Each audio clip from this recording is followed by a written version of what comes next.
Big fight coming up this weekend. Rakic versus Blachowicz is a very big deal. First off, you got number 1 versus number 3. Whoever wins this fight will become the rightful number 1 contender. Whether they go on to get that opportunity, I would suspect that they do, but not only would I suspect they get the opportunity, based on how the fight goes, I think they'll be the favorite to win the belt. I'm getting way ahead of myself here. Right, you got Prohaska and you got Glover coming up, but this is a special match. Blachowicz has a lot to prove. He's returning to a main event. He's returning to 5 rounds. Like, everything is the same that he's used to, except he's no longer on pay-per-view and there's no longer a world championship. Now, that's okay, guys, but this is life, right? Very basic life. Whatever goes up must come down. So how do you handle that situation? And we've seen many guys very well. We've seen many guys better.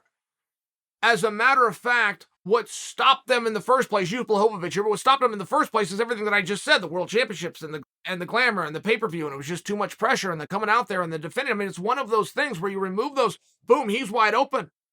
I mean, this guy used the Polish hammer. Legit, he connects, you're in big trouble. Very good competitor. Showed with Adesanya he could wrestle too, something we didn't know he could do. I mean, in all fairness, Blachowicz is a complete stud and deserves to be ranked number 1. He is a master at almost an anomaly of not bringing attention to his fights. I don't want to give him a hard time anymore. I've given him a hard time in the past. I don't want to do that now. I want to help him. I have you guys and I have an audience, and I'm going to tell the story that he has failed to tell. Now, if you look at Rakic, this guy checks about every box there is. I mean, including the intangibles of him being young and him being handsome. Like, this is a really marketable guy that you got at number 3 who's going to be given an opportunity to take out the former champion, which history says you beat a former champion, you now fight the current champion. And there's ways, like, by example, not is there only ways for Rakic to stop Blachowicz, I think that it's most likely. If I was to bet anything on this, I would just take 3 rounds and under. And there is a lot of scenarios where we are all done here in less than 5 minutes. I really do think that one guy is going to come out and be very dominant. And there's not a whole lot of number 1 versus number 3s where you would make that prediction.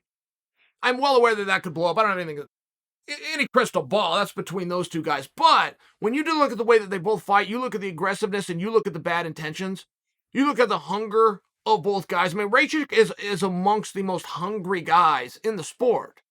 He will yell into a blowhorn to anybody that will ask.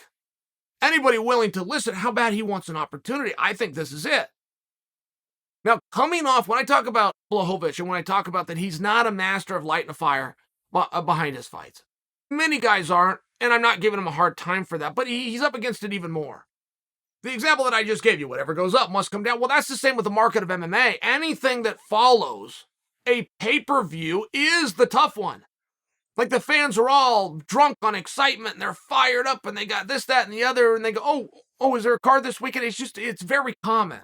So when you have a fight of this magnitude, I do think, if I could pitch in some way, and this is what I'm attempting to do right now, people do need to be aware, people do need to see this. This is not only a meaningful fight within the division, within the rankings, and for these two athletes. This is going to set the storyline, the matchups, and the tone for arguably our most favorable division in all of history, which is the light heavyweights. It is going to set the stage for the balance of 2022. How is Blachowicz going to respond after a loss? It's not always for the worse. Commonly it is. Commonly that's a really hard thing for guys to come back from. But you do start to weigh in what caused the loss, because Blachowicz losing to Glover was this glorious moment for Glover, but there was a little bit more there. Like if you rewind the tape and you watch it again, then you watch it again, you go, man, that's just not Blachowicz.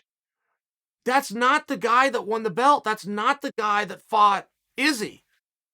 Something happened. And Blachowicz did his best to let us, the audience, in on that at one point. It wasn't crystal clear, but he tried. It was a little bit open for interpretation.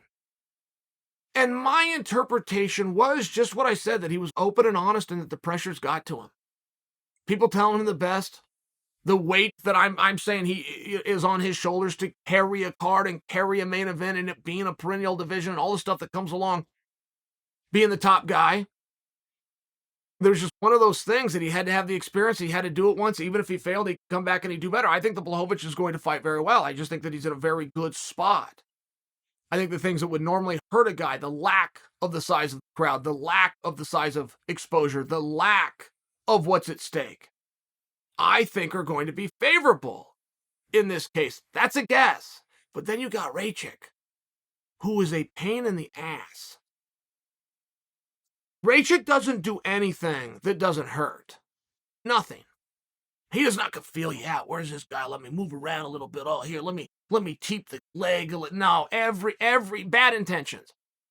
Rakic hits you in the face, hope your leg breaks. Like, nothing that he does that's going to be kind or is going to be soft. This is going to really be one of those fireworks-style fights, and it's a very necessary fight. I don't want you guys to miss it. You got number 1 versus number 3. You got the 205-pound division. I believe that you will have the official number 1 contender by the time this match is done.